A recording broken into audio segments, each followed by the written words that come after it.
특별검사팀이 최순실 씨가 미얀마 원조 사업에 개입한 혐의를 잡고 수사하고 있습니다.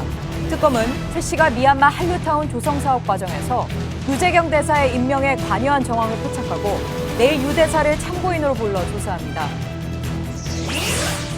박근혜 대통령 측 대리인단이 최순실 씨의 회사인 WK의 계좌 거래 내역을 확인해달라고 헌법재판소에 요청한 것으로 확인됐습니다. 최 씨와 대통령이 WK를 통해 직접적인 금전 이익을 노렸다는 혐의를 부인하면서 탄핵 심판까지 늦추려는 의도로 보입니다. 오늘로 구금 기한이 끝나는 정유라 씨에 대해 덴마크 법원이 4주간의 구금 연장을 결정했습니다. 총안 결정을 미루고 있는 덴마크 검찰은 길게는 다음 달 22일까지 정 씨를 조사하게 됩니다. 지난해 말 첫 AI 의심 신고가 들어온 지 2달여 만에 3,300만 마리의 닭과 오리가 살처분되며 역대 최악의 피해가 났습니다. 이번 AI로 피해를 입은 농가 실태와 빠른 확산의 원인, 정부 대책까지 종합 점검해봤습니다. 도널드 트럼프 미국 대통령이 내린 반이민 행정명령에 후폭풍이 거세지고 있습니다. 미국 안팎에서 반발 시위와 법적 공방까지 일고 있습니다. 수소, 우주의 75%. 그 무한한 수소로 자동차를 달리게 하다. 현대자동차. 시청자 여러분, JTBC 뉴스룸입니다. 박근혜 대통령 측이 특검의 압수수색을 사실상 거부하겠다는 뜻을 밝혔습니다. 대면 조사도 가능한 늦추겠다는 입장이어서 특검과의 정면 충돌이 불가피해 보입니다. 이런 가운데 최순실 씨도 또다시 특검 조사를 거부했습니다. 최순실 씨가 삼성그룹 고위 인사의 해외 대사 임명 과정에 관여했다는 의혹이 새롭게 제기돼 특검이 수사에 나섰습니다. 이서준 기자의 단독 보도입니다. 정부는 지난해 미얀마에 컨벤션 센터를 무상으로 지어주는 국제 원조 사업을 계획했습니다. 이른바 K타운 프로젝트입니다. 특검은 최순실 씨가 760억 원이 투입되는 이 사업에 참여해 이권을 챙기려 했던 것으로 보고 있습니다. 특히 특검은 이 과정에서 협조하지 않은 이백순 당시 미얀마 대사가 경질되고 유재경 현 미얀마 대사가 임명되는데 최 씨가 관여한 정황을 포착한 것으로 JTBC 취재 결과 확인됐습니다. 최 씨가 새로운 미얀마 대사를 직접 물색하고 다녔고 유재경 당시 삼성전기 글로벌 마케팅 실장을 추천한 정황이 있다는 겁니다. 특히 특검에 따르면 최 씨는 지난해 3월 유 대사를 두세 차례 직접 만나 면담을 하기도 했습니다. 유 대사는 면담 2달 뒤 대사에 임명됐습니다. 당시 삼성 임원인 유 대사가 임명되면서 언론에선 깜짝 발탁 등의 수식어가 붙으며 인사 배경이 주목되기도 했습니다. 유 대사는 삼성이 독일에 있는 최 씨 일가를 지원하기 시작할 당시 삼성전기 글로벌 마케팅 실장이었습니다. 특검은 유 대사를 내일 오전 참고인으로 소환해 대사 임명 과정과 최 씨의 미얀마 사업 의혹 등을 조사할 계획입니다. JTBC 이서준입니다. 네, 그렇다면 최순실 씨는 미얀마에서 대체 어떤 사업을 하려고 대사 임명에까지 관여했다는 걸까요? 최 씨가 K타운 프로젝트에 한인 기업을 참여시켜주고 그 대가로 기업 지분을 받은 사실을 특검이 확인했습니다. 이어서 윤세민아 기자입니다. 정부에서 한 760억여 원을 투입할 예정이었던 K타운 프로젝트엔 한국인 인모 씨가 대표로 있는 미얀마 현지법인 M사도 참여했습니다. 특검은 최순실 씨가 인 씨로부터 M사 지분을 차명으로 받은 정황을 포착했습니다. 미얀마 대사 등 공무원의 업무 영역인 원조 사업에서 수익을 약속하고 그 대가로 지분을 받은 알선수재 혐의입니다. K타운 프로젝트에서 M사가 수익을 올리는 만큼 지분을 보유한 최 씨도 수익을 얻게 되는 구조인 겁니다. 인 씨는 류상영 더 블루케이 부장의 소개로 최 씨를 만난 것으로 조사됐습니다. 특검은 이백순 당시 미얀마 대사가 경질된 이유도 이전 대사와 인 씨가 사업 문제로 갈등을 빚었기 때문으로 보고 있습니다. K타운 프로젝트는 사업성이 없는 것으로 결론나면서 자금 조달에 난항을 겪다 현재는 사업이 중단된 상태입니다. 특검은 최 씨에 대한 알선수재 체포영장이 발부되는 대로 구체적인 혐의 입증에 나설 계획입니다. JTBC 윤세민입니다. 네, 보신 것처럼 최순실 씨의 또 다른 혐의점이 확인이 됐습니다. 이건 정부 부처의 인사라는 점에서 물론 당연히 대통령과 관련이 있을 수 있다 이렇게 보여지는 부분인데요. 자, 특검 사무실을 연결하겠습니다. 김준 기자, 자, 특검이 미얀마 원조 사업과 관련해서 혐의 내용을 이제 추가로 수사 중인 건데 자, 최순실 씨는 이 조사에도 지금 응하지 않고 있는 거죠? 그렇습니다. 최 씨는 지난주 특검에 처음으로 강제 소환되면서 강압 수사를 받았다고 고함을 치면서 거세게 주장을 했습니다. 이 때문에 특검이 근거를 들어서 허위 사실이라면서 강하게 반박을 역시 했는데요. 이러한 특검의 입장을 납득할 수 없다면서 오늘 나오지 않은 겁니다. 특검은 조만간 최 씨에 대해서 추가로 체포영장을 청구할 계획입니다. 예. 그러니까 특검이 내일은 유재경 앞서 리포트에 나온 주 미얀마 대사를 소환 조사하게 되는데 자, 그런데 유 대사의 이력이 좀 특이하군요. 그렇습니다. 유 대사는 삼성전기 글로벌 마케팅 실장을 지냈고요. 또 유럽 법인장으로 독일 프랑크푸르트에서도 근무를 했었습니다. 특히 미얀마 대사에 임명된 지난해 5월이 K타운 사업 추진을 앞둔 때라는 점에서 눈길을 끌고 있는데요. 유 대사가 일단 지난해 언론과의 인터뷰에서는 최 씨를 모른다고 밝혔었습니다. 관련 의혹을 부인을 한 셈인데요. 하지만 특검이 두 사람이 두세 차례에 걸쳐서 만난 것으로 보고 있기 때문에 일단은 유 대사의 임명 과정에 최 씨가 개입했는지 여부도 집중적으로 들여다볼 계획입니다.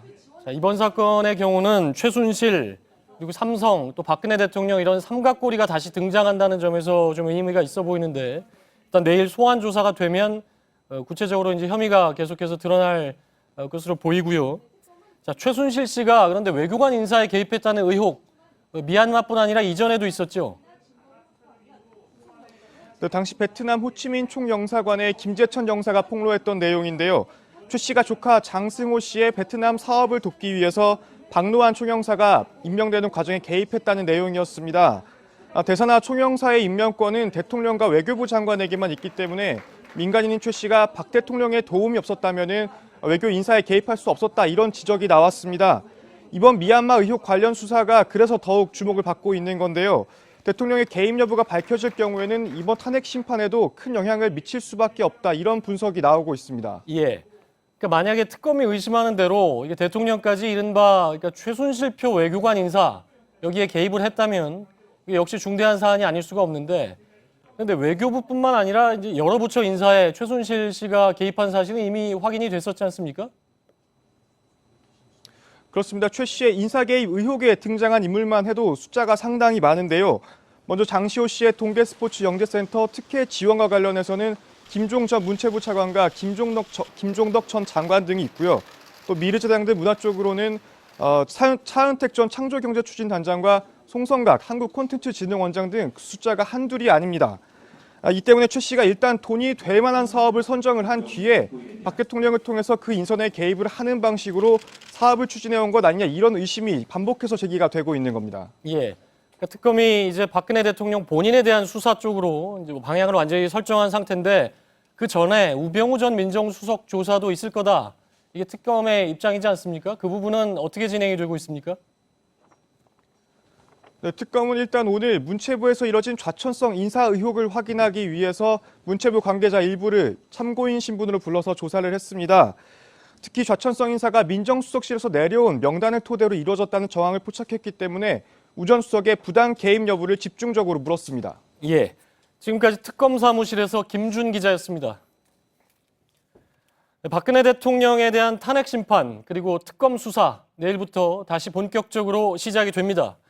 빠듯한 일정 속에 이제 막바지로 향하는 상황인데 박근혜 대통령 측은 계속해서 시간 끌기 전략을 세워놓고 있습니다. 지난주에 갑자기 증인을 수십 명씩 신청했던 대통령 측은 이번에는 자료 조회 요청을 추가로 낸 것으로 확인이 됐습니다. 특검 수사와 관련해서는 압수수색은 사실상 거부, 조사 시점은 가능한 늦추기로 했습니다. 먼저 윤서령 기자의 보도를 보시겠습니다. 청와대는 지난 10월 검찰 수사 때와 마찬가지로 특검의 경내 압수수색은 계속 허용하지 않겠다는 입장입니다. 특검이 필요한 자료를 제시하면 선별해서 임의 제출 형태로 특검에 제공할 방침입니다. 하지만 특검은 이를 사실상 압수수색 거부 방침으로 받아들이고 있어서 압수수색 방식을 두고 양측의 충돌 가능성도 제기되고 있습니다. 청와대는 오늘 임의 제출 방식의 압수수색도 좀 늦어질 것으로 안다고 밝혔습니다. 또 특검에서 연락이 오면 변호인단과 상의할 것이라고도 말했습니다. 박 대통령 측은 특검과 대면 조사의 일정, 방식 등을 논의하면서 청와대 압수수색 시기도 조율하려는 전략으로 보여집니다. 대면 조사도 특검 측 요구보다 늦은 2월 둘째 주 이후를 희망하는 만큼 압수수색도 빨리 할 필요가 없다는 주장입니다. 전체적으로 특검 수사를 늦추겠다는 의도로 풀이됩니다. 하지만 특검 관계자는 대면 조사 일정은 조율 중이지만 압수수색 일정은 조율할 계획이 없다고 밝혔습니다. JTBC 윤서령입니다. 자, 이번에는 박근혜 대통령 측의 탄핵 심판 지연 의혹입니다. 대통령 측이 이번 설 연휴 기간 동안에 최순실 회사인 더 블루케이의 거래 내역을 확인해달라 이런 요청을 헌재에 추가한 것으로 확인됐습니다. 이것 역시 내용보다는 시간을 벌기 위한 게 아니냐 이런 분석이 나오고 있습니다. 정원석 기자의 단독 보도입니다. 박근혜 대통령 대리인단은 설 연휴 첫날인 지난 27일 최순실 씨 회사인 더 블루케이에 금융 거래 정보를 제공해달라는 신청서를 헌재에 접수했습니다. 더 블루케이의 계좌 내역을 볼 수 있도록 금융당국과 금융회사들에게 확인해달라는 겁니다. 더 블루케이는 최 씨가 안종범 전 수석과 함께 롯데, 포스코 등 기업들에게 스포츠팀 창단을 요구하는 과정에서 등장한 회사입니다. 스포츠팀 관리를 맡아 중간에서 이익을 챙기기 위해 만든 걸로 보입니다. 특히 검찰은 지난해 최 씨와 안 전 수석 등을 기소하면서 이미 최순실 씨가 더블유K의 실제 소유주라고 밝혔습니다. 하지만 최 씨는 최근 헌재에 증인으로 출석해 자신의 계좌로 들어온 WK 돈은 없다고 주장했습니다. 회사 설립부터 이후 대기업 출연금 강요, 나아가 청와대를 통한 이권 개입 정황 등을 외면하고 계좌 부분만 강조한 겁니다. 대통령 대리인단의 WK 계좌 거래 내역 요청도 이 같은 최 씨 주장과 궤를 같이 한다는 분석이 제기됩니다. 잇따른 공범 정황은 무시한 채 WK에서 최 씨 계좌로 건너간 돈이 없다면 박근혜 대통령이 얻은 금전적 이득도 없다는 형식 논리를 펴려고 한다는 지적이 나오고 있습니다. JTBC 정원석입니다. 그런데 박 대통령이 더 블루케이라는 최순실 개인 회사의 사업에 관여한 정황은 한둘이 아니죠. 대기업에 직접 박 대통령이 이러한 요구를 했다, 이런 정황이 핵심 참모들의 입에서 나왔습니다. 자, 그런데 대통령 대리인단이 이렇게 결코 유리해 보이지 않은 더 블루케이 카드를 꺼내는 이유는 뭘까요? 계속해서 정혜성 기자입니다. 박근혜 대통령은 지난해 2월 18일 황창규 KT 회장을 만나 WK와 관련한 용역 제안서를 건넸습니다. 이는 황 회장이 검찰 조사에서 진술한 내용입니다. 또 김상률 전 청와대 교육문화수석은 최근 탄핵 심판 증인으로 출석해 박 대통령이 휴대전화로 WK 대표를 만나라며 연락처까지 줬다고 진술해 파장이 일기도 했습니다. 이처럼 박 대통령이 최 씨 회사인 WK 사업에 관여한 정황과 진술이 속속 나오고 있습니다. 하지만 대통령 대리인단은 이를 무시하듯 WK의 금융거래 정보로 봐야 한다고 추가로 요구한 겁니다. 국회 소추위원단은 대통령 측이 또 다른 시간 끌기 전술을 펴고 있다고 주장합니다. 금융당국과 금융회사를 통해 WK의 금융거래 정보를 확인하는데 몇 주일이 걸릴 수도 있기 때문입니다. 특히 WK 관련 내용은 탄핵을 위한 5가지 사유 중 법률 위반 등 일부에만 해당돼 헌법 위반 여부를 중점적으로 판단하는 탄핵 심판과 거리가 있다는 지적도 나오고 있습니다. JTBC 정혜성입니다. 청와대의 탄핵 심판과 특검 수사 지연 의혹, 방해 의혹 하나씩 짚어보겠습니다. 정치부 고석승 기자가 나와 있습니다. 자, 고석승 기자. 일단 청와대 측에서는 오늘 우리 취재에 보면 청와대의 압수수색 경내 진입을 허용하지 않겠다 이런 입장이지 않습니까? 그러니까 청와대가 알아서 주는 것만 받아라 이런 얘기인가요? 네, 지난해에도 이 청와대 측은 검찰이 요구했던 자료를 일부만 임의 제출 형태로 제출한 바가 있습니다. 예. 압수수색은 일반적으로 압수와 수색으로 구분이 되는데, 청와대가 만약 이 임의 제출 형태로 이 자료를 제출하게 되면 압수는 어느 정도 이루어진다고 볼 수 있지만 수색은 전혀 이루어지지 않는 셈입니다.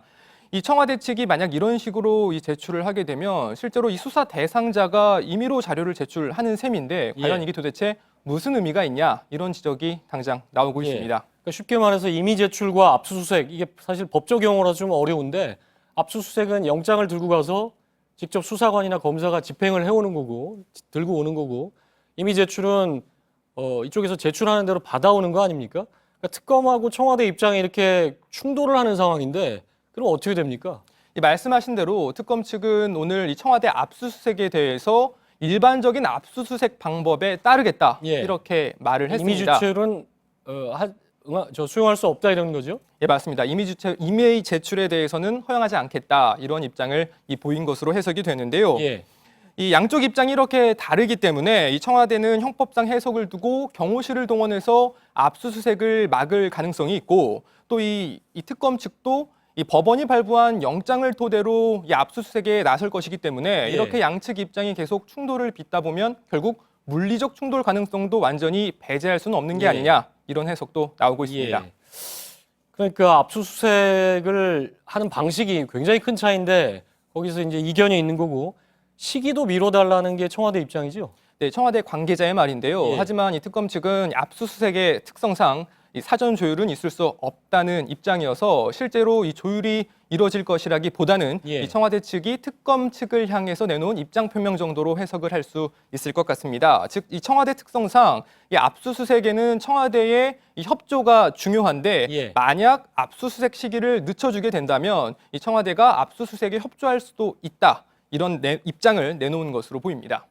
근데 이게 법원이 압수수색 영장을 허가해서 한다면 협조해 줄 수 있다가 아니라 당연히 법 집행에 응해야 되는 게 아니냐 이런 게 이제 법조계의 일반 시각인데 사실 이 압수수색을 조율한다는 표현 자체가 이제 정상적인 상황은 아니죠. 청와대는 그럼 왜 압수수색은 늦춘다는 겁니까? 이 청와대 관계자는 대통령에 대한 이 대면 조사가 이 2월 둘째 주나 셋째 주에 이뤄지길 희망한다고 밝힌 바가 있습니다. 하지만 이 압수수색은 이 대면 조사가 이루어지기 전에 하는 것이니만큼 당장 서두를 필요가 없다는 겁니다. 하지만 박근혜 대통령이 2차 대국민 담화 등에서 수사에 최대한 협조하겠다는 입장을 밝혔던 만큼 늦출 필요도 없는 게 아니냐 이런 지적이 나오기도 하고 있습니다. 근데 청와대가 자꾸 이렇게 늦추려는 이유는 실제 이유는 뭘까요? 결국은 이 특검 수사를 최대한 늦추려는 게 아니냐 이런 해석이 나오고 있는데요. 이 청와대는 대면 조사 등 이 특검이 협조하는 모양새를 취하면서도 실제로는 이 시간을 늦추고 있는 상황입니다. 이는 특검의 공격적인 수사를 막으면서 동시에 사실상 2월 말인 이 특검에 대한 특검으로 하여금 이 시간에 쫓기도록 하려는 게 아니냐 이런 분석도 나오고 있습니다. 또 이 대통령 측은 이 본격적인 여론전에 들어간 상황이어서 이 시간을 끌면서 여론을 어떻게든 대통령 편으로 끌어들이려는 게 아니냐. 이 수사와 탄핵 심판에 있어서 모두 여론으로 압박을 가하려는 계산이 아니냐 이런 분석도 나오고 있습니다. 근데 그러면 대통령이 대면 조사를 이렇게 늦추고 압수수색도 늦추고 이러면 탄핵 심판에도 영향을 줄 수 있다 이렇게 판단하고 있는 겁니까? 실제로 그럴 가능성은 작아 보이는데요. 다만 이 대면 조사를 늦추면서 탄핵 심판도 늦춰보겠다. 이 정도의 생각은 하고 있는 것으로 보입니다. 결국 여론전, 탄핵 심판 지연, 그리고 이 압수수색에 대한 사실상 거부 이것들이 모두 다 이 한 덩어리로 돌아가고 있다. 이렇게 볼 수 있는데요. 조직적인 대응 의혹 여기 커지는 부분이 바로 그 부분이네요. 네, 그렇습니다. 이런 전략을 쓰는 가장 결정적인 배경은 역시나 이미 대통령 참모들이 이 각종 의혹과 이 혐의에 대해서 대통령이 지시했다는 결정적인 증언을 내놓았기 때문에 결국 이번 수사와 이 탄핵 심판이 대통령에게 결코 유리하게 돌아가고 있지 않다는 판단이 작용한 것으로 보입니다. 그러니까 이전과 입장이 여러 가지 바뀐 것도 탄핵 심판이나 대통령 수사가 불리하게 돌아간다 이런 판단에 따른 것이다. 이렇게 볼 수가 있겠고요. 자, 정치부 고석승 기자였습니다. 자, 이번엔 덴마크를 연결을 해보겠습니다. 덴마크 법원이 정유라 씨에 대한 검찰의 구금 재연장 요청을 받아들였습니다. 자, 김태형 기자를 현지로 연결해 보겠습니다. 김태형 기자, 정유라에 대한 구금 연장이 이제 받아들여졌는데 이게 언제까지로 연장이 됐습니까? 네, 덴마크 법원은 정 씨를 다음 달 22일 오전 9시까지 구금하도록 결정했습니다. 정 씨는 앞서 4주간의 구금된 기간을 포함해 약 7주간 구금된 상태에서 덴마크 검찰의 송환 결정을 기다리게 됩니다. 정 씨는 법원 결정 직후 올브르 경찰과 정 씨 변호인인 블링켄베르와 함께 구치소로 돌아가 다시 구금됐습니다. 자, 피의자가 그런데 본인이 직접 그 구금을 연장, 그러니까 본인을 더 잡아달라 이렇게 결정한 그 요청하는 것 자체가 이제 정상적인 일반적인 경우는 아닌데 재판부는 그렇다면 구금 재연장 결정을 한 이유 어떻게 설명을 하던가요? 네, 재판부는 우선 한국 특검으로부터 정식 송환 요청이 온 시기를 언급했습니다. 지난 6일, 그러니까 정 씨 첫 번째 구금 연장 결정이 난 이후에 송환 요청이 들어왔고 덴마크 법상 범죄인 인도 요건에 해당하는지 충분히 검토가 안 됐다고 밝혔습니다. 이와 함께 정 씨가 도주 우려가 있다는 점도 구금 재연장 결정에 중요한 영향을 미쳤습니다. 덴마크 검찰 측 요청을 받아들인 것으로 볼 수 있습니다. 예. 당초 1차 구금 연장 때는 3시간이나 걸렸죠. 그래서 치열한 공방이 있었는데 오늘은 좀 일찍 끝났다고요? 그렇습니다. 오늘은 1시간 정도 걸렸고요. 물론 검찰과 변호인 간 공방이 없던 건 아닙니다. 검찰 측은 당초 밝힌 대로 송환 결정에 있어 구금 연장은 통상적인 절차란 점을 강조했고요. 한국 특검에 추가 자료를 요청한 만큼 이에 대한 답변을 받아 최종 송환 여부를 결정하기까지 시간이 더 필요하다는 점을 주장했습니다. 반면 정 씨 변호인은 이미 4주간의 구금 기간 동안 검찰은 충분한 시간을 가졌고 추가 자료가 필요했다면 이 기간에 요청했어야 한다며 구금 재연장의 부당함을 호소했습니다. 예상했던 대로 정 씨가 20개월 된 아들을 돌볼 필요가 있다는 점도 언급했습니다. 특히 정 씨는 전 남편 신모 씨가 한국 특검을 통해 아들을 데려가겠다며 긴급 군환 요청을 했다는 말을 주 덴마크 대사관으로부터 들었다며 이에 상당한 압박을 느꼈다고도 주장했습니다. 예, 그러니까 정유라 씨가 아들 문제를 집중 거론했다는 건데, 자, 정유라 씨 같은 경우는 지난 2일에 구금이 됐죠. 그때 기자들 앞에서 여러 가지 얘기를 하고 오늘 처음 모습을 드러낸 건데 특검 수사 중인 2대 부정 입학 혐의 모두 부인했다고요? 그렇습니다. 정 씨는 체포 당시 입었던 옷 그대로 입고 있었는데요. 비교적 자신의 입장을 차분하면서도 당당하게 말했습니다. 자신은 학교에 출석하지 않았으며 이대 교수들과 전화나 이메일을 주고받은 적도 없다며 관계를 부인했습니다. 또 삼성이 비덱스포츠를 지원한 것과 관련해 자신은 계약 당시 전혀 관여한 바가 없으며 비덱스포츠 돈을 한 푼도 쓰지 않았다고 주장했습니다. 예, 정유라 씨 송환은 여러 가지로 특검 수사에 이제 굉장히 중요한 부분인데 일단은 한 달 뒤로 좀 미뤄진 거 아닙니까? 그러니까 앞으로 일정은 어떻게 됩니까? 네, 정 씨는 구금 상태에서 덴마크 검찰의 송환 결정을 기다립니다. 우선 다음 달 22일 전까지는 결론이 날 것으로 보이고요. 덴마크 검찰은 한국 특검이 추가 자료를 보내오는 대로 검토 작업을 마친 뒤 송환 여부를 결정할 계획입니다. 하지만 덴마크 검찰이 시간이 더 필요하다며 한 차례 더 구금 재연장을 요청할 수도 있고 송환 결정이 나더라도 정 씨가 이의를 제기하고 소송으로 갈 경우 실제 정 씨의 송환까지는 상당한 시간이 걸릴 것으로 보입니다. 네, 지금까지 덴마크 올보르에서 김태영 기자였습니다. 정치권 소식입니다. 반기문 전 유엔 사무총장이 오늘은 박지원 국민의당 대표를 만났습니다. 독자적인 지지율 반등이 사실상 이뤄지지 않자 이른바 빅텐트 구축에 나선 건데요. 아직 눈에 띄는 결과는 없는 상황입니다. 이희정 기자입니다. 반기문 전 총장은 오늘 국민의당 박지원 대표를 만났습니다. 박 대표는 솔직한 얘기를 나눴다고 했지만 연대 가능성에는 일단 거리를 뒀습니다. 18일간의 행보를 보면은 우리는 함께할 수 없다. 설사 국민의당으로 오신다고 하더라도 우리가 받을 수 없다 하는 것만은 분명히 말씀드렸습니다. 반 전 총장은 어제는 바른정당 김무성 의원과 만났습니다. 연대 등을 논의한 것으로 알려졌지만 구체적인 결론은 없었습니다. 대선 출마를 선언한 바른정당 유승민 의원은 오늘 반 전 총장을 의식한 듯 보수 후보 단일화를 강조했습니다. 문재인 후보를 상대로 승리할 후보, 보수 후보로 앞으로 이렇게 단일화 노력을 하는 것이 굉장히 중요하겠다. 국민의당도 움직임이 바빠졌습니다. 안철수 전 대표는 오전에 정운찬 전 국무총리를 만나 정권 교체에 함께 나서기로 했고 박 대표도 손학규 국민주권개혁회의 의장 그리고 김종인 의원 등과 설 연휴를 전후해 꾸준히 접촉했습니다. 박 대표는 손학규 의장과 정운찬 전 총리는 국민의당과 함께할 것이라고 자신했습니다. 설 연휴가 끝나가면서 문재인 민주당 전 대표의 대세론에 맞선 대선 주자들의 이합 집산이 가시화되고 있습니다. JTBC 이희정입니다. 민주당은 설 연휴 직후부터 당내 경선을 본격화합니다.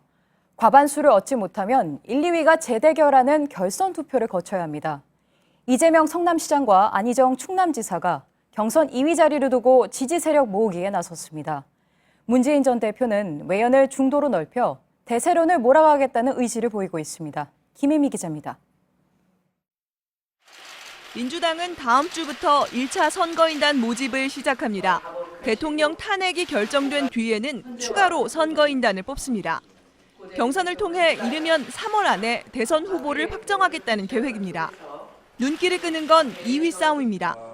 경선 1위가 선거인단의 과반을 얻지 못할 경우 1, 2위 간 결선 투표제가 적용되기 때문입니다.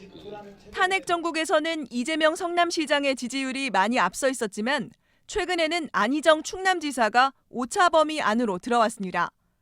두 후보는 2위로 결선 투표에 오를 경우 비문재인 표를 흡수해 막판 역전이 가능하다고 보고 있습니다. 이재명 시장은 자신의 소셜미디어를 통해 경선 참여를 독려하고 안희정 지사는 정책 제안을 늘려가며 지지 세력 결집에 총력을 기울이고 있습니다. 2위권과 격차를 벌이고 있는 문재인 전 대표는 중도층으로 지지층을 넓히겠다는 전략입니다. 설 연휴 직후부터는 보수 진영을 아우르는 새로운 외부 인사 영입을 발표할 것으로 전해졌습니다. 이 같은 외연 확대를 통해 경선에서 과반수는 물론 대선까지 승부를 내겠다는 전략입니다. JTBC 김혜미입니다. 황교안 권한대행 총리와 도널드 트럼프 미국 대통령이 오늘 전화 통화를 했습니다. 트럼프 대통령은 미국은 언제나 한국과 함께할 것이라고 했고 황 권한대행도 한미동맹을 더 강화시켜 나가자고 말했다고 총리실은 전했습니다. 트럼프 정부는 경제 분야에서도 미국을 최우선으로 하는 보호무역을 내세우고 있죠. 이 불똥이 한국에도 튀었습니다. 미국 상무부는 애경유화와 LG화학 등이 시장 가격보다 싸게 파는 덤핑을 한 의혹이 있다며 예비 관세를 부과했습니다. 구일영 기자입니다.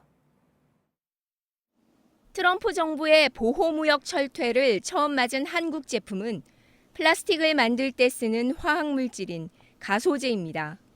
미국 상무부는 지나치게 싸게 파는 덤핑을 했다는 이유로 애경유화와 LG화학을 비롯해 한국 가소제 기업들에게 최대 5.75%의 예비관세를 물렸습니다. 덤핑 여부는 오는 8월 최종 확정되지만 우선 현금을 예치하란 겁니다. 한국 기업들은 미국 수입 가소제 시장의 56%를 차지하고 있습니다. 이들은 덤핑 확정이 날 경우에 대비해 동남아를 비롯해 다른 해외 시장을 대안으로 찾고 있습니다. 트럼프 정부의 미국 우선주의가 심상치 않기 때문입니다. 미국 상무부는 한국산 가소제와 함께 인도와 스페인, 이탈리아의 탄소강 부품에도 반덤핑 예비관세를 매겼습니다. 버스나 트럭에 쓰는 중국산 대형 타이어에 덤핑을 했다는 이유로 추가 관세를 확정한 지 불과 나흘 만입니다. 트럼프 정부가 반덤핑법을 무기로 미국 수출문을 좁힐 것이라는 우려가 커지고 있습니다. JTBC 구희령입니다. 오늘은 설 연휴 마지막 날이죠. 고속도로 곳곳이 막바지 귀경 차량들로 정체를 빚었습니다. 오늘 하루 많은 차들이 서울로 들어왔을 텐데 지금은 상황이 어떤지 알아보죠. 서울 요금소에 나가 있는 취재기자 연결합니다. 이상혁 기자, 아침부터 귀경 차량들이 몰려서 일찌감치 정체가 시작됐다던데 지금도 많이 막히나요? 네, 어제부터 오늘 새벽까지 내린 눈으로 도로는 미끄러운 빙판길이 됐습니다. 눈이 그친 오전부터 귀경 차량들이 서서히 늘어나기 시작했는데요. 정체는 오후 1시쯤 가장 심했습니다. 지금은 그래도 많은 차량들이 서울로 들어오면서 보시는 것처럼 속도가 많이 높아진 상태입니다. 네, 특히 고속도로 어느 구간이 오늘 가장 많이 막혔나요? 네, 오늘 낮 12시까지는 서울 주요 고속도로 구간이 원활한 차량 흐름을 보였습니다. 하지만 이후 귀경 차량들이 늘어나면서 오후 내내 정체가 이어졌는데요. 경부고속도로 서울 방향은 총 28.3km 구간이 시속 40km보다 느린 속도로 정체를 빚었습니다. 특히 청주나들목에서 남이분기점 2.6km 구간은 시속 15km 속도로 차량들이 거북이 걸음을 했습니다. 네, 귀경길 정체는 조금씩 풀리는 것 같긴 한데요. 몇 시쯤 정체가 완전히 해소될까요? 네, 지금 시간이 저녁 8시가 넘었습니다. 정체는 오후 5시쯤 5시를 지나면서 많이 풀린 상태인데요. 도로공사는 밤 9시쯤을 넘어서면 귀경길 정체가 모두 해소될 것으로 내다보고 있습니다. 오늘 각 지역에서 수도권으로 들어온 차량은 25만 대로 자정까지 40만 대가 들어올 것으로 보입니다. 도로공사는 오늘 하루 335만 대의 차량이 전국 고속도로를 이용한다고 밝혔습니다. 네, 서울요금소에서 이상엽 기자였습니다. 트럼프 미국 대통령은 테러 위험을 이유로 7개 무슬림 국가 출신에게 입국 금지 명령을 내렸죠. 반발이 거세지고 있습니다. 법적, 외교적 논란이 이어지고 있는데 트럼프는 입장을 바꿀 뜻이 없어 보입니다. 부소연 특파원입니다. 로스앤젤레스 국제공항입니다. 한 해 8천만 명 이상이 이용하는 미국에서 두 번째로 바쁜 공항인데요. 공항 안에서는 트럼프 대통령의 반이민 정책에 반대하는 시위가 한참 벌어지고 있습니다. The protesters are people who've just come out who care. We have a country that cares about refugees, and they're here so that President Trump understands that. 법적 공방도 벌어졌습니다. 뉴욕 브루클린 연방지방법원은 구금된 무슬림 국가 국민의 본국 송환을 금지한다는 긴급 결정을 내려 일부 난민들은 풀려났습니다. 하지만 아직 수백 명이 미국 공항에 억류되거나 출발지 공항에 발이 묶여 있어 곳곳에서 안타까운 사연들이 속출하고 있습니다. I sold my house, I sold my properties. The most annoying thing that I feel guilty, my kids left school. 파장이 커지자 트럼프 대통령은 행정명령은 무슬림 입국 금지가 아니라 테러로부터 미국을 안전하게 하는 일이라는 이례적인 해명을 내놓기도 했습니다. 하지만 자신의 트위터에 미국은 강력한 국경과 극단적인 심사가 필요하다며 행정명령에 대한 의지를 드러냈습니다. 로스앤젤레스에서 JTBC 부소연입니다. 우리 국민을 대상으로 한 살인사건이 가장 자주 또 가장 많이 발생하는 곳이 바로 필리핀입니다. 두테르테 필리핀 대통령이 처음으로 한국인 희생자 유족을 만나서 사과했습니다. 강신우 기자입니다. 필리핀 경찰의 조직적인 범죄로 한국인 사업가 지모 씨가 희생된 가운데 지 씨의 유족이 두테르테 대통령을 만났습니다.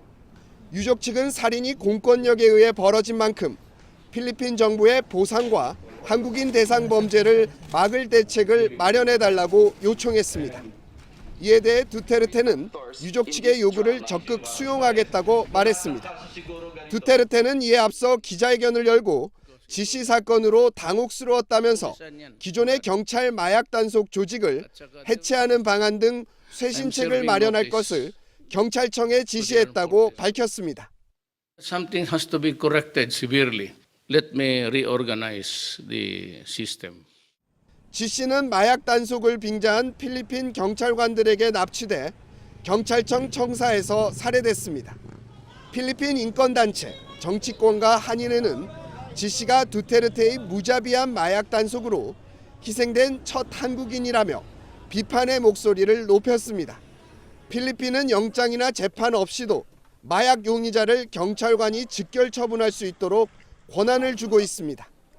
필리핀에서 희생되는 우리 국민은 매년 10여 명, 전 세계 한인을 대상으로 한 살인 사건의 40%가 필리핀에서 일어나고 있습니다. JTBC 강신우입니다. 지난해 11월 첫 AI 의심 신고가 접수된 이후 2달 반 만에 국내 가금 농가는 초토화됐습니다. 닭과 오리 3,300만 마리가 살처분되면서 결국에는 계란을 수입까지 하게 됐지요. 최근 들어서 신규 감염은 눈에 띄게 줄고 있지만 아직도 안심할 상황은 아닙니다. 먼저 AI가 휩쓸고 간 마을을 정영재 기자가 직접 취재했습니다. 지난해 12월 AI로 키우던 닭 4만 5천 마리 전부를 땅에 묻은 서기환 씨. 계산은 텅 비었지만 매일 아침 소독약을 뿌리며 허전한 마음을 달래봅니다. 소독을 마친 축사 안으로 들어와 봤습니다. 닭들이 이곳에서 알을 낳으면 아래쪽에 있는 벨트를 타고 한 곳으로 모이게 되는데 축사가 한 달여 동안 비어 있다 보니 곳곳엔 소독약이 묻어 있고 닭의 깃털을 찾아볼 수 없을 정도로 휑한 모습입니다. 바이러스를 퍼뜨릴까봐 집 밖에 나가지도 못하고 외부인 출입도 막혀 명절 분위기는 찾아볼 수 없습니다. 인근 다른 농가에서도 출하 직전에 닭 12만 마리를 살처분했는데 수천만 원의 매몰 비용까지 내야 할 처지입니다. 그래서 융자 받아난 돈들이 이자 나가야 될 거 아니요.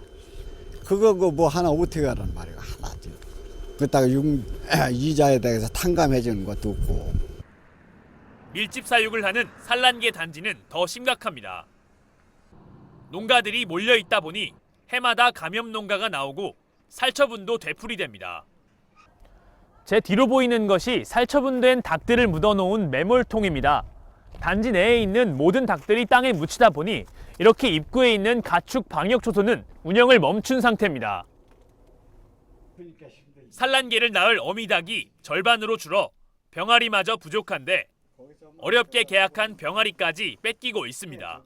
아직까지 뭐 이게 풀리지 않으니까 일단은 내가 구입했던 그 중추는 다른 데로 뭐 보낸다니까.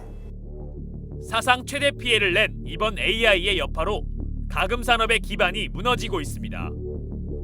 JTBC 정영재입니다. 사실 AI는 올해 갑자기 나타난 게 아니죠. 거의 해마다 AI가 이렇게 반복이 되는데 방역 대책은 조금도 나아지질 않고 있습니다. 계속해서 정진명 기자입니다. 지난해 정부의 첫 AI 대책 회의는 전남 해남과 충북 음성에서 AI 의심 신고가 처음 들어온 지 26일 만에 열렸습니다. 위기 경보 단계는 발생 한 달이 지나서야 최고 수준으로 상향 조정됩니다. 이러는 사이 전국 곳곳이 바이러스에 유린됐습니다. 지금까지 살처분된 닭과 오리는 전국적으로 3,300만 마리에 이릅니다. 오늘은 날벼락이죠. 멀쩡한 닭을 묻었으니까. AI 발생 농장 87%가 효력이 떨어지는 맹탕 소독제를 사용해온 것으로 드러났습니다. 전국 70개 시군에 가축 방역관이 없고 있는 곳도 한두 명에 불과한 실정입니다. 이 때문에 매뉴얼은 준비돼 있지만 이를 실행할 사람이 없어 대응이 늦어질 수밖에 없습니다. 이곳 전북 김제시 용지면에서는 AI 발생 농장이 3곳뿐이었지만 산란계 농장 대부분인 64곳 162만 마리가 살처분돼 쑥대밭으로 변했습니다. 감염병에 취약한 공장시 밀집 사육과 좁은 지역에 농장이 몰려있는 높은 사육 밀도가 피해를 키웠습니다. 방역 최일선인 거점 소독소에는 닭오리 차량이 몰리면서 오히려 교차 감염이 확산됐을 것이라는 분석도 나옵니다. 최악의 피해를 낸 올해 경험을 바탕으로 방역 대책을 재정비해야 할 것으로 보입니다. JTBC 정진명입니다. 자, 이렇게 이미 역대 최악의 피해는 이미 발생을 했습니다. 그런데 앞으로가 더 걱정인데요. 자, 정부가 방역체계 관련 대책을 준비하고 있다고 밝혔지만 이게 근본적인 대책은 아니라는 지적입니다. 이태윤 기자입니다. 정부가 추진하는 개선 방안은 밀집 사육 환경을 개선하고 사육 농가들을 되도록 철새 이동 경로에서 먼 곳으로 분산 배치하는 겁니다. 철새 이동이 많은 겨울철 사육을 금지하고 보상비를 주는 휴업 보상제 도입도 검토 중입니다. 올해만 2,600억 원의 살처분 보상비가 들어간 점을 고려하면 어느 정도 경제성이 있다는 게 정부 판단입니다. 축산 대기업에 방역세를 걷는 방안도 고려 중입니다. 하지만 밀집 사육에 대해선 이견이 분분합니다. 그동안 A4 용지 한 장도 안 되는 면적에서 닭을 기르는 사육 환경이 AI가 빠르게 퍼지게 된 주 원인으로 지목됐습니다. 하지만 농장 안의 사육 환경 개선보다 농가 간 거리를 떨어뜨리는 게 중요하다는 지적이 나옵니다. 이번에 피해가 비교적 적었던 일본의 경우 밀집 사육 비율은 90%로 우리와 비슷하지만 농가 간 거리는 훨씬 멀리 떨어져 있습니다. 양계 농가 재배치와 휴업 보상제는 그나마 실효성이 있는 대책으로 평가되지만 재산권 침해 논란을 넘어야 합니다. 또 계란 수급 사정상 사육을 막기 어려운 산란계를 빼고 오리에만 한정할 경우 효과도 반쪽에 그칠 것이라는 우려가 나옵니다. JTBC 이태윤입니다. 운전자가 내비게이션을 조작하다 사고가 나면 동승자에게도 일부 책임이 있다는 법원 판결이 나왔습니다. 서울중앙지법은 친지가 모는 차량을 타고 가던 중 사고가 나는 바람에 사지마비가 된 유모 씨가 보험사를 상대로 낸 손해배상 청구 소송에서 운전자가 내비게이션을 만지는 걸 말리지 않은 피해자에게도 10%의 과실이 있다고 판단했습니다. 박근혜 대통령 탄핵을 반대하며 투신 사망한 남성의 분향소를 서울광장에 설치하겠다는 친박단체의 계획에 대해 서울시가 반대 입장을 밝혔습니다. 서울시 관계자는 아직 광장 사용 신청도 없었고 신청이 들어와도 승인할 수 없다고 밝혔습니다. 앞서 설치된 탄핵 반대 텐트 40개도 불법 시설물인 만큼 철거 요청 공문을 보내고 있다고 말했습니다. 캐나다 퀘벡시의 한 이슬람 사원에서 총격이 발생해 최소 6명이 숨지고 8명이 다쳤습니다. 퀘벡 경찰은 용의자 2명을 체포했지만 정확한 범행 동기나 배후는 아직 밝혀지지 않았습니다. 쥐스탱 트리도 캐나다 총리는 이번 사태를 무슬림을 겨냥한 테러로 규정했습니다. 대법원은 세월호 실종자 수색 당시 안전 예방 조치를 소홀히 해 동료 잠수사를 숨지게 한 혐의로 기소된 민간 잠수사 공우영 씨에 대해 무죄의 원심을 확정했습니다. 대법원은 민간 잠수사의 위험을 방지해야 할 법적 의무는 해경 구조본부장에게 있다며 이렇게 판단했습니다. 네, 보이스피싱. 근절되긴커녕 나날이 진화하고 있죠. 금융당국이 국과수와 함께 사기범들의 목소리를 분석했습니다. 일부는 공개하고 1,000만 원의 신고 포상금도 걸었는데요. 지금부터 시청자 여러분도 주의 깊게 들어보시죠. 송우영 기자입니다. 수고 많으십니다. 연락드린 곳은 서울중앙지검의 김정모 수사관이라고 하는데요. 연루되어 있는 명의도용 사건이 지금 사건 접수가 된 게 있어가지고 수사기관을 사칭한 후엔 겁을 주기 시작합니다. 문제가 되는 거는 그중에 통장 하나가 명의로 개설되어 있는 통장이 불법 현장에서 같이 발견이 된 겁니다. 이후엔 피해자인 것을 증명하기 위해 필요하다면서 통장 번호와 비밀번호 등을 요구해 돈을 가로챕니다.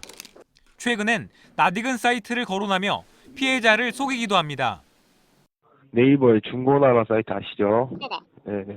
그 중고나라 사이트에서 그 김지호 일당들이 고가의 물건을 싸게 판다고 매물을 올려놓고 제1은행 통장으로 입금을 유도한 뒤에 자금만 인출하고 도주 잠적한 상태고요. 금융당국은 국과수와 함께 사기범 674명의 목소리를 데이터로 만들고 음성 분석을 통해 여러 번 반복 신고된 목소리들을 공개했습니다. 금융감독원의 보이스피싱 지킴이 사이트에 들어가면 들을 수 있는데 신고의 범인이 검거되면 1,000만 원의 포상금을 받을 수 있습니다. 보이스피싱 전화를 받으면 바로 끊는 것이 가장 현명하고 이미 피해를 당한 경우 경찰이나 금감원에 지급 정지를 요청해야 합니다. JTBC 송우영입니다. 라이브 뮤직은 카페나 클럽에서 들을 수 있는 게 일반적이죠. 하지만 사람들 대화나 휴대폰 통화까지 음악에 집중하기 어려운 경우가 많습니다. 그래서 런던에선 집 거실에 모여 공연하기 시작했는데 이게 전 세계로 퍼지고 있습니다. 김성탁 특파원입니다. 토요일 밤 런던의 한 주택에 사람들이 모였습니다. 일이나 파티를 하려는 게 아니라 뮤지션의 공연을 보기 위해서입니다. 집안 무대엔 잘 알려지지 않은 신진 그룹이 섰습니다. 관객들은 누가 연주하는지 장소가 어딘지 모른 채 예약을 하고 공연 하루 전 위치를 알게 됩니다. 15,000원 정도를 내면 되는데 조건이 있습니다. 떠들거나 휴대폰 문자를 보내지 않고 공연에 집중하는 겁니다. 장소는 사무실이나 옥상일 수도 있습니다. 자신의 집에서 공연해달라고 신청도 가능합니다. Couldn't hear the band very well because what was happening? People were talking, people were texting. You could hear the clang in the background of the bar. And we said, there's something wrong with this. Songs from a Room, 집안에서 듣는 음악이란 의미의 소파는 런던에서 시작해 세계 300여 개 도시로 퍼졌습니다. 샌프란시스코, 모스크바, 시드니, 방콕, 그리고 서울에서도 열립니다. 음악에 집중하려는 청중과 신인 뮤지션을 집 거실에서 연결시켜줄 수 있다는 아이디어가 공연 문화를 바꿔놓고 있습니다. 런던에서 JTBC 김성탁입니다. 일본과 미국 야구를 거치며 조선의 4번 타자로 불렸던 이대호 선수. 오늘 롯데와 입단식을 했습니다. 나이 35에 맞이하는 WBC에 대한 이야기도 풀어냈는데요. 마지막이 될 수 있는 야구 대표팀, 이젠 즐기고 싶다는 말을 남겼습니다. 서효정 기자입니다. 미국 갈 때보다 더 많이 오셨네요. 6년 만에 롯데 유니폼을 입은 이대호가 활짝 웃습니다. 35의 나이로 다시 맡은 주장, 그리고 4번 타자 중책의 부담도 잊었습니다. 늘 따라붙었던 체중 문제도 정면 돌파했습니다. 몸 잘 만들고 있고 야구하는데 뭐 체급이 있는 거 아니지 않습니까? 이대호의 복귀로 WBC를 한 달여 앞둔 야구 대표팀도 4번 타자 걱정을 덜었습니다. 우리나라가 2013년 WBC 1라운드에서 탈락했지만 당시 이대호는 4번 타자로 4할 5푼 5리, 대표팀에서 홀로 빛났습니다. 국내 타자로는 유일하게 한국과 미국, 일본 무대를 거친 경험만으로도 다양한 나라와 맞붙는 WBC에선 자산이 될 수밖에 없습니다. 당연히 야구는 이겨야 되고 성적을 내야 된다고 생각하시는데 정말 그것 때문에 선수들은 더 스트레스를 받고 좀 머리가 많이 아픕니다. 좀 즐겁게 야구하고 싶어요. 야구 대표팀은 내일 일부 투수진을 중심으로 괌 특별훈련을 떠납니다. 이대호는 일단 롯데의 전지훈련에 참가했다 다음 달 23일 대표팀에 합류합니다. JTBC 서효정입니다. 1년 전 프로배구 챔피언에 올랐던 OK저축은행이 올 시즌엔 포스트 시즌 진출이 무산됐습니다. 발목을 잡은 건 지난해 챔피언 결정전에서 OK저축은행에 무릎을 꿇었던 현대캐피탈인데요. 스포츠 소식 온누리 기자입니다. 현대캐피탈 문성민의 서브가 1세트부터 OK저축은행을 흔듭니다. 물고 물리던 맞수간 접전은 이후 사라졌습니다. 문성민은 서브 에이스, 백어택, 블로킹을 각각 3개 이상 성공하며 개인 통산 5번째 트리플 크라운을 달성했습니다. 현대캐피탈은 OK저축은행을 8연패로 몰아넣으며 봄배구의 희망마저 빼앗았습니다. 왕정훈의 카타르 마스터스 우승샷입니다. 왕정훈은 살떨리던 연장전 첫 홀에서 적극적인 샷으로 버디를 잡아 우승컵을 안았습니다. 유럽 프로골프 투어 통산 3승으로 한국 남자 선수 가운데 가장 높은 세계 39위로 올라섰습니다. 테니스 황제 페더러가 호주 오픈에서 메이저 대회 18번째 우승컵에 입맞춤하며 감격의 눈물을 흘린 날. 한국 테니스의 희망 정현은 마우이 챔피언십 챌린저 우승컵을 들어올렸습니다. 앞선 호주 오픈 2회전 진출에 이어 이번 대회 우승으로 정현의 세계 랭킹은 105위에서 73위로 껑충 뛰었습니다. JTBC 온누리입니다. 날씨입니다. 현재 중부 내륙과 경북 내륙에 한파특보가 내려져 있는데요.